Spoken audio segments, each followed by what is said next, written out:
Hi guys, today in this video I'm going to be telling you about tracing of curves in Cartesian form.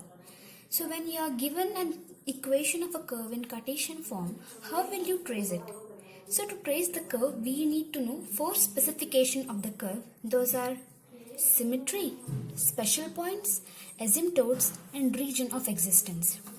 In special point, we need to know whether the curve passes through the origin, whether there is a tangent at the origin, the point of intersection where the curve cuts the x and y axis, then tangent at the point of intersection. By knowing four of these points, we will be able to trace a curve.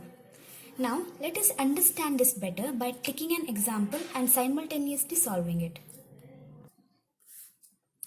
Now, if you are given with an equation like y square into a minus x is equal to x square into a plus x. So first thing you need to do is simplify it so that there are no brackets. Just simplify the equation. After simplifying the equation, you can go with these 4 points. Now, the first point, symmetry. In symmetry, there are 5 points you should be knowing.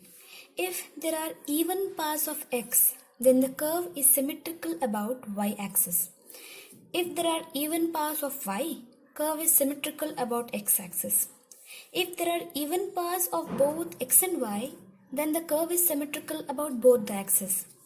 If you replace x by minus x and y by minus y, if the equation remains same, then it is symmetrical about the origin. If we interchange x and y in the equation and the equation remains same, then it is symmetrical about the line y is equal to x.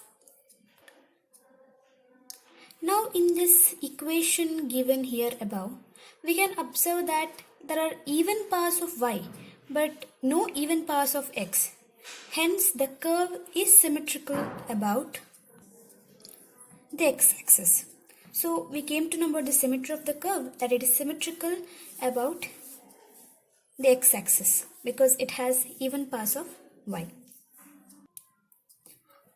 After finding the symmetry of the curve, now let's move on to the special points. Special point number 1, origin. We have to determine whether this curve passes through the origin or not. For that, just put x is equal to 0 and y is equal to 0 in the equation above.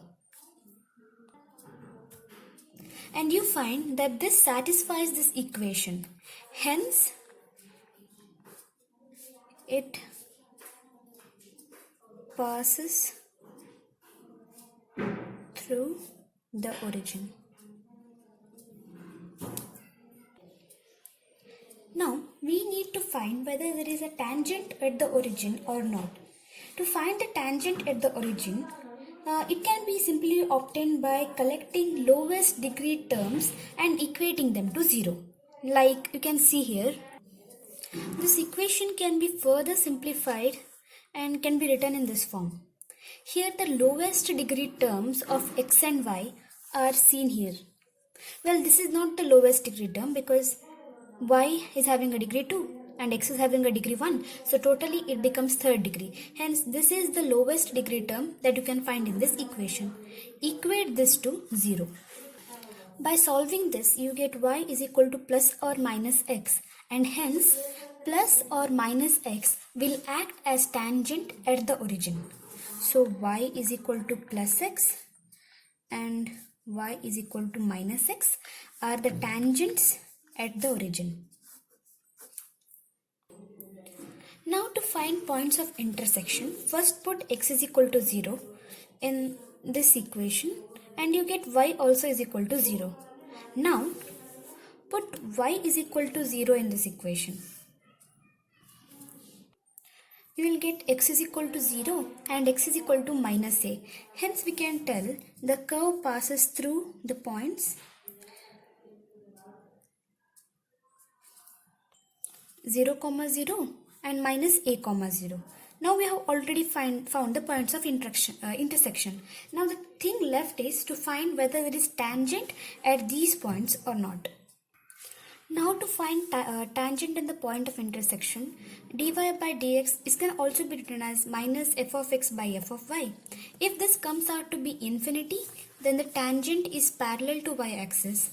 If it comes out to be 0, tangent is parallel to x-axis. As we already know, dy by dx is equal to minus f dash of x by f dash of y. So to obtain f dash of x, differentiate this equation. So you get this, and to get f dash of y, differentiate this equation. You will get this. Remember, whenever you are differentiating with respect to y, if you get any x term, consider it as a constant and just eliminate it. And then the same in the case of f dash of x. And after substituting the values, you will get something like this. And it is at the point minus a comma 0. When you apply minus a comma 0 in this equation, it comes out to be infinity. Hence, the tangent is parallel to y-axis.